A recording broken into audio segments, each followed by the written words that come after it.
Good morning, everyone. Good morning, Sir Reynard. My name is Vivibar Queen Lauren, and this morning we will discuss the impact of the Spanish colonization to Philippine art and culture.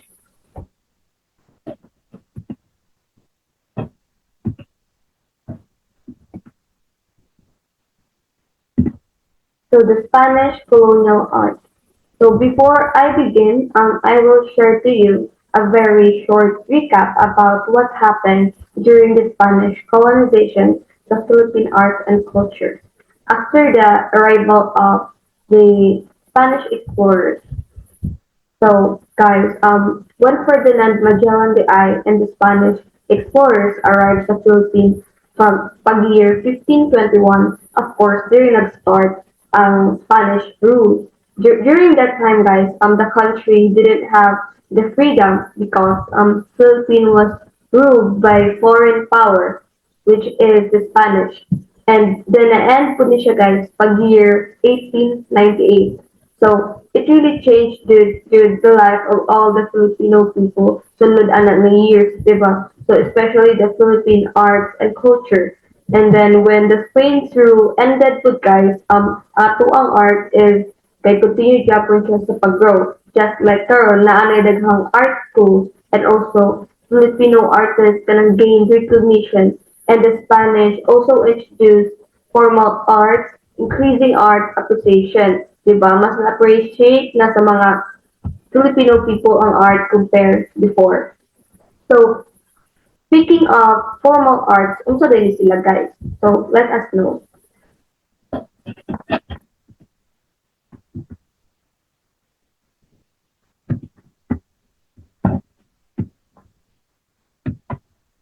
So, the Spanish colonial period in the Philippines, which lasted from the 16th century until 1898, brought significant changes to the Philippine art and architecture, introduced formal painting, sculpture, and architecture which inspired by the Byzantine, Gothic, Baroque, and Rococo art styles.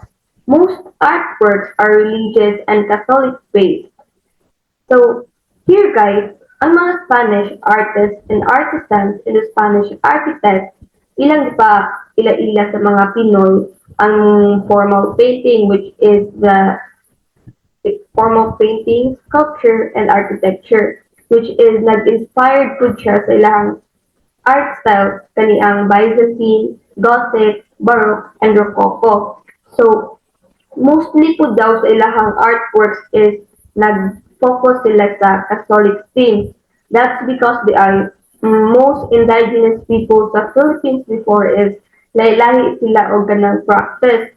Some of groups of people sa dito like kanang Aita, Igorot, Tibuli is lahi og belief. So, sa lahi og practice guys nga mga tao dito sa Philippines before, mga indigenous people is na ay animism, polytheism, like that, and kanang ang katusang mga lahi-lahi og beliefs is katong Aita, Tibuli, and Igorot. So, ang kaning Aita guys is practice animism. They believe in spirits. They worship their ancestors through offerings of rituals. While the Tibuli guys na mga grupo is they practice the polytheism and they worship multiple gods and they also honor their ancestors through rituals and offerings. And the last one is the Igorot. They practice naman animism. They interact with spirits through rituals, dreams, or shaman. So that is all they kanang mga beliefs sa mga indigenous people sa Philippines before guys. That's why the Spanish colonizers kanang decided to spread the Catholicism sa tanang sa tibuok Philippines because they believe sa good guys nga kanang spreading Catholicism is good for the Filipinos. So that's why lahan ang gibuhat nga paagi ilahang gikatag ang ilahang pagka-Catholic pinaagi sa artwork. That is why guys. So far guys, more na ang Spanish introduction in a brief um, recap about what happened during the Spanish colonization to Philippine art and culture. So next, guys, is Allison will explain the art styles of the Spanish na gi-influence sa atua, which is the Byzantine, Gothic, Baroque, and Rococo art styles. Thank you. Morning everyone. Good morning sir. My name is Alison John Perales. I'm here in front of you to report my topic, which is Spanish art aesthetic as adapted by Filipino artists. So the first one is Byzantine art, originated in Eastern Roman Empire, or also known as Byzantine Empire, in 11th to 12th century. Christian-based art. So ang characteristics sa ning Byzantine art is more on Christian-based yun nilang mga artworks. For example, example sa Christians ang Nazarene, Virgin Mary, o Santo Niño. So these are the examples of Byzantine art. The Battle of Marignano painting in 1515. So ang kaning Battle of Marignano is ang nagpaint ani si Giorgio Vasari. Yan, na-establish siya in 1508 with Pope Julius II, the Holy Roman Empire. Also ang na-involve aning mga aning war is ang mga French nga mga military forces under the command of young King Francis I. Ang result aning battle nila is ang mga French sa Marignanong mga soldiers may nadaog against sa mga Venice. So the second example is Byzantine frescoes and crepus. So ang example is ang the Church of Panagia Portuguesa. So kani nga simbahan di ay kay dili rin siya nga nang serve as a place of worship ba, but also kanang historical and cultural artifact yun siya nga simbahan nga sikat po na siya kay dagan po kayo mo kuan dali ba sa mga tourist spot tungod sa iyang pagka colorful bitaw nga simbahan. So the next art style is the Baroque art, originated in Spain in 17th century.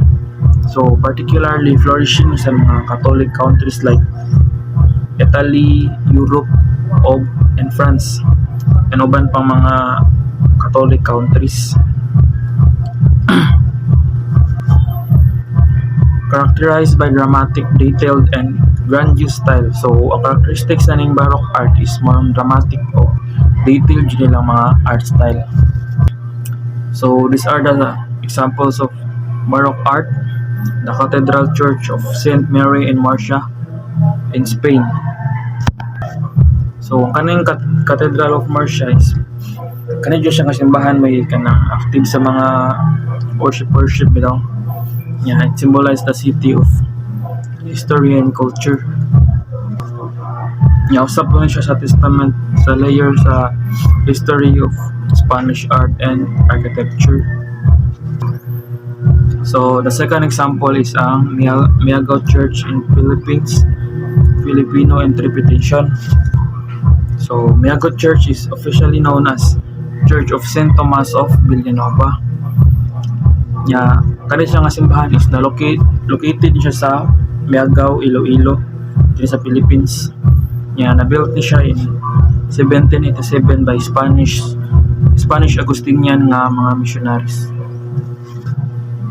Usap po na siya sa best example sa Baroque architecture dito sa Philippines. So let's move to the next art style, which is the Rococo art. So Rococo, also known as late Baroque. So characteristics niya is iyang pagka-lightness, elegance, and playfulness. So originated in Paris in 18th century, characterized by whimsical, curvy lines and decorative style, whose name derives from the French word rocaille, meaning rockwork, after the forms of seashells. So from the word rocaille, muna siya shell work or rockwork and French nga term. So typically used, magamit din siya nato sa pag mga interior decoration, furniture, and even mga garden designs. Yan, nag-symbolize po na siya sa yung pagka elegant niya, light-hearted, aesthetic. So let's move to the next art style. The last is the Gothic art, originated in Northern Europe in Middle Ages, characterized by arcade designs, stained glass, and illuminated manuscript, typically rooted in religious devotion. So kaning Gothic art is nag-start siya sa Northern Europe during Middle Ages. Yeah. Ang style na siya is kanang pakita siya mga arcade ng mga design ba. So meaning ng arcade is kanang mga kuwantay mo ng mga portahan sa mga balay-balay. Yeah, kaning din Gothic art style is focus yun sa mga religious nga mga purposes. Kaning art style is kasagaran ng mga kasagaran kasi kanang mga taas o mga pointing nga building nga o mga colorful. And also makita siya sa mga church nga mga art, mas nasa mga kilid-kilid nga mga art sa mga church. So more on arcade design yun siyang kaning Gothic art style. Thank you. Good morning everyone. Good morning sir. My name is John Kenneth Pujaman. My topic is artist their works. First artist is Demain Domingo Y. Gabor. Demain Domingo Y. Gabor, born on February 12, 1796, was a mestizo de sangli, half Chinese and half Filipino. Mo din yung itawag nila kuan kanang sangli kaning basta half Chinese ka din half Filipino. Then he established the first official Philippine Art Academy in 1821 in Tondo, Manila. Siya ang nagtukod din ng first nga nagtukod ng Philippine Art Academy sa Tondo, Manila niya natukod. Then he became an authoritative figure on the depictions of Tipus Delphis or Collection de Tragis, which was a popular way of showing the different inhabitants of the country. The vibrant clothing or costumes of the different personage also differentiated those living the cities or the provinces.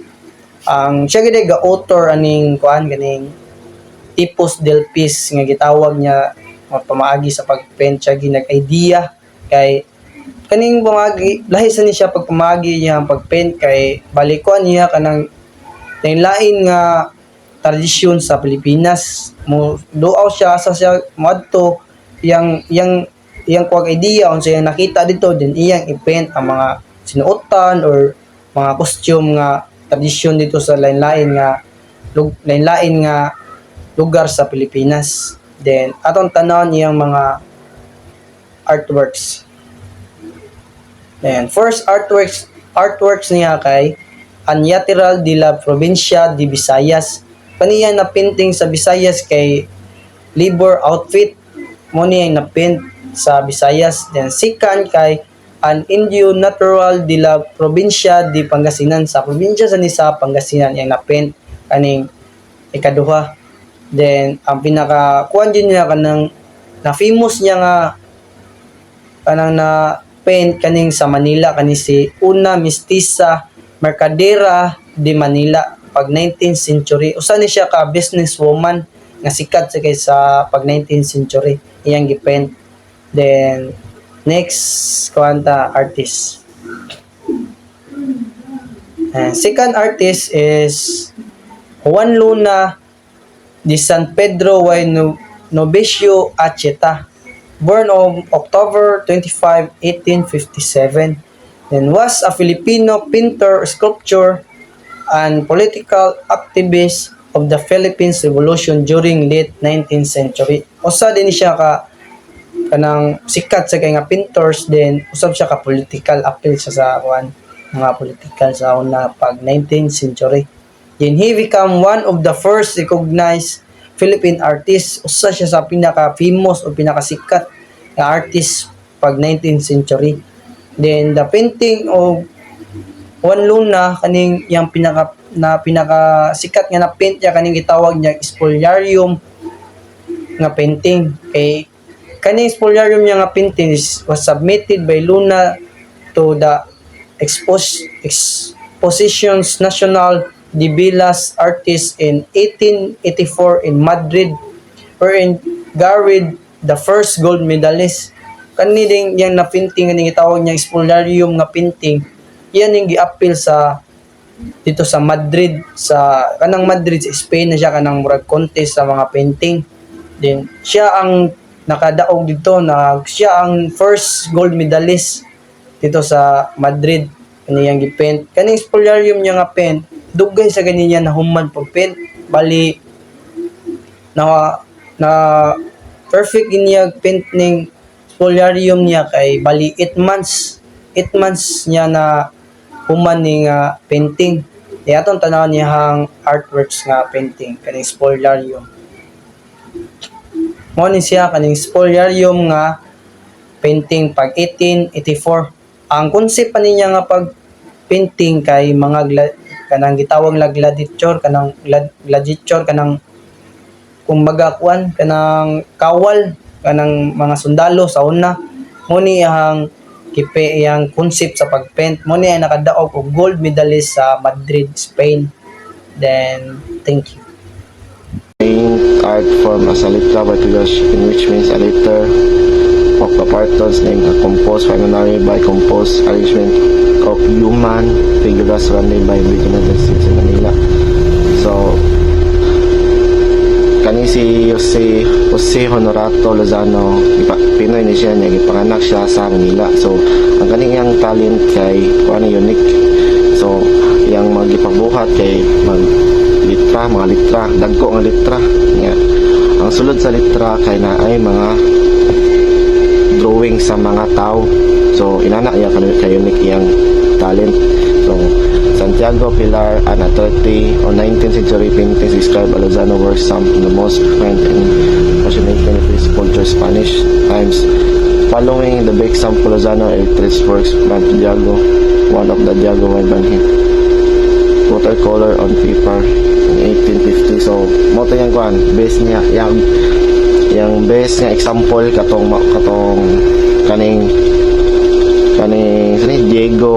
Diego Vinay Balbin. So, katong dagko yung gibuhat yang sulod kina ay mga tao nga ipang draw. The next one is Felix Resolution Hidalgo Guaycadilla, February 21, 1885 to March 30, 1933, was a Filipino artist. He was acknowledged as one of the most greatest Filipino painters in the late 19th century and is significant in the Filipino history for having been an accountancy and inspiration for a member of the Filipino Reform movement.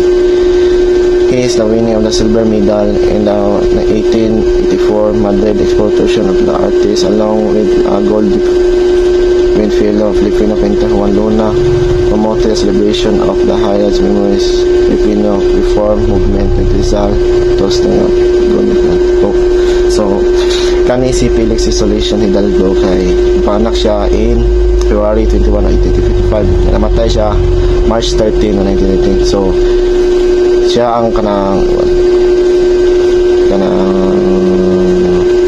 saan siya the greatest Filipino painters in 19th century. So, nga kanisa siya, so iyang gipaint niya kay is one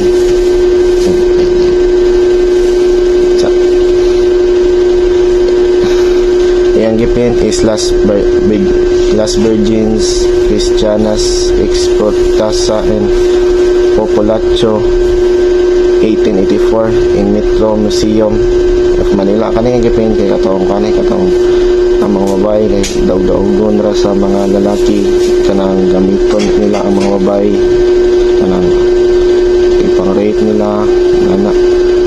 So ang kaniyang gipaint dito na gibutang sa Museum of Manila. Nya so kani si Felix Resolution Hidalgo kay nakadaog ni siya silver medal in Madrid, Spain dito na sa gawas. So mga ito. So the lasting legacy of the Spanish colonization, how Catholicism shaped Philippine art and culture in the year 1521 to 1898.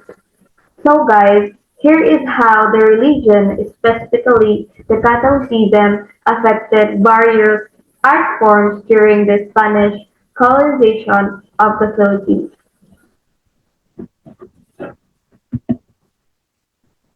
So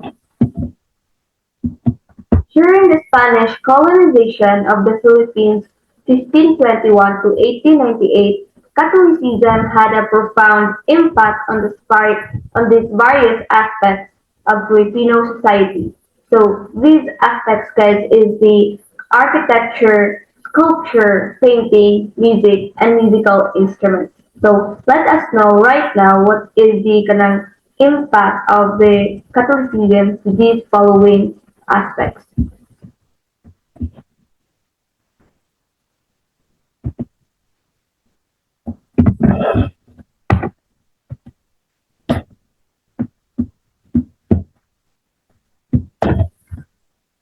So the first one is the musical instruments. So Catholicism influenced Philippine musical instruments in the introduction of Western instruments, which is the guitar, violin, piano, and organ. The adoption of indigenous instruments like kulintang, rondalla, and bandoria. And the last one is the creation of the new instruments like the 12-string guitar or the octavina. So here guys, Western countries brought something new na mga musical instruments sa kanang Philippines like the piano, guitar, and the violin and also the organs. Also, katong mga indigenous instruments sa Philippines, they were able to make adjustments ani by adding strings like that, and also they were able to kanang create new musical instruments like the 12-string guitar. So that is the influence of the Catholicism sa Philippine musical instruments, guys. So let us now proceed to next.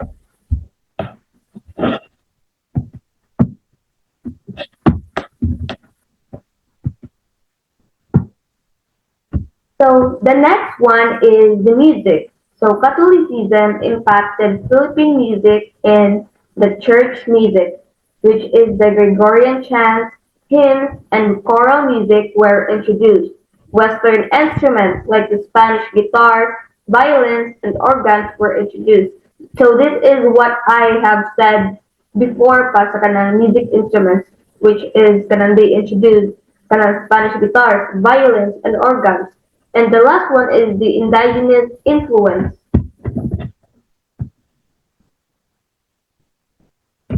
So local instruments like the kulintang and rondalla were incorporated. So here guys, of course, religious songs were introduced, choral music or group singing, and also they created unique Philippine songs by mixing indigenous instruments to religious songs. So mo na siya guys. So ang kaning choral music guys is kanang this is a genre sa kanang song which performs sa mga choir sa churches or school nga ato ang makita every time we go to church or we go to school na mga formal events like na mga choir, di ba? And the genre is the choral like that. So example ani nga mga kuan guys, kanang religious songs is katong Ama Namin or Our Father. So this song guys is a classic Filipino hymn based on the Lord's Prayer. And the next one example is the Alleluia or Hallelujah. So this song guys is a traditional Filipino chant song during the Easter. And the last is the Panunumpa or the Promise. So this song guys is a hymn song during the Holy Week. So that is the kanang examples of the religious songs nga na create nila guys. So let us now kanang proceed sa kanang next.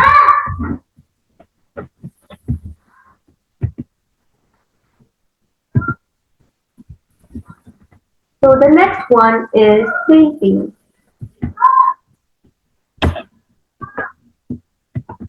So Catholicism influenced Philippine painting and the religious art. Painting depicted biblical scenes, saints, and the Catholic iconography. Indigenous artists. Filipino artists like Damian Domingo and Juan Luna created religious art. Western techniques. Spanish-trained artists introduced Western painting styles. For example, Juan Luna's Polarium, 1884, and the Damian Dominguez Cepos del País in the year 1821. So, Catholicism, guys, kanang shaped Philippine art through Spanish influences, resulting in a masterpieces like the Spoliarium and the Cepos del País, diba? With the help of the Western techniques, they were able to kanang create a stunning works, diba? By Juan Luna and Damian Domingo, and they were also kanang gained recognition because of these artworks nila. So that is for the painting, guys. So let us now proceed to next.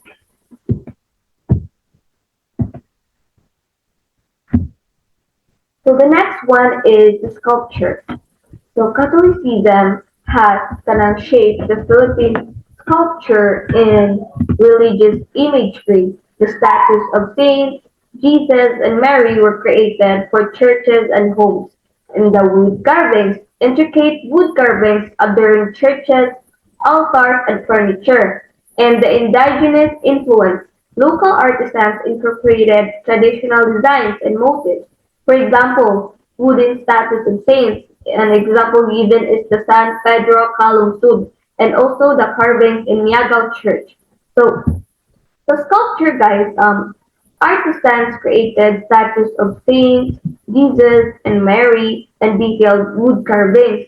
So blend ni siya sa Catholic and indigenous designs. For example, kaning naa diri sa ubos, kaning wooden statues of saints nga naa na to makita sa San Pedro Calungsod. And also the carvings in Miagao Church. Di ba katong gipakita sa gi-show sa previous nga kanang explanation sa kong groupmates kaning carvings in Miagao Church. So mao to siya, guys. So let us now proceed sa next one.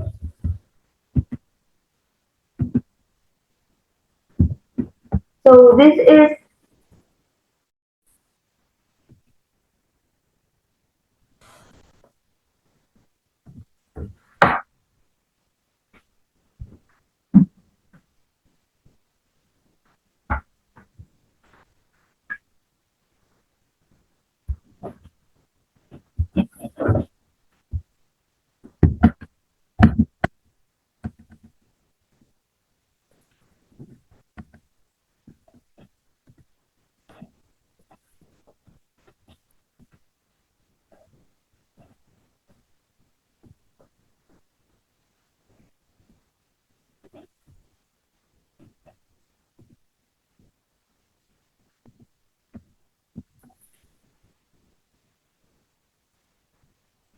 So, architecture. So this is the last one, guys. So during the Spanish colonization, Catholicism influenced Philippine architecture in church construction. Many churches and convents and cathedrals were built, showcasing the Spanish Baroque, Gothic, and Romanesque styles. So this is the styles that I mentioned before, the first nga. Sa introduction, and also the missionary influence. So churches served as centers of evangelization, education, and community gatherings. The indigenous materials, local materials like wood, stone, and thatch were used in construction. So for example, guys, is the San Agustin Church from Manila, the Miagao Church from the Iloilo, and the Paway Church in the Ilocos Norte. So here in the architecture, guys, churches, convents, and cathedrals were built in the Spanish art style, which is the Baroque, Gothic, Romanesque, or the Rococo, and they use local materials. So notable examples, ani guys, these are the kanang three kabuo kaning San Agustin Church, Niagara Church, and the Paway Church. So so far, guys, that is all about the kanang architecture. So Catholicism kanang change the Philippine art gid making it kanang more special, and its impact kanang remain inspiring our future artists here sa Philippines. So because of what happens sa tanan guys, no, kanang it's like kanang special na kayo na to ang artwork, since kanang mo man ang ato ang like usa sa pinaka proud nga nabuhat sa mga Pinoy, like that. So overall guys, the impact of the Catholicism sa Philippine art and culture sa Philippines were kanang very nice, very amazing kay it kanang makes us the best artists, di ba, sa mga Philippines. Daghan na kayo kanang bansay nga artists, and they were also able to kanang create lots of artworks that relates sa Catholic na to, or ato ang religion. So that is all guys for our reporting about the Spanish artworks that kanang create during the Spanish colonization to Philippine art and culture. So thank you guys for listening.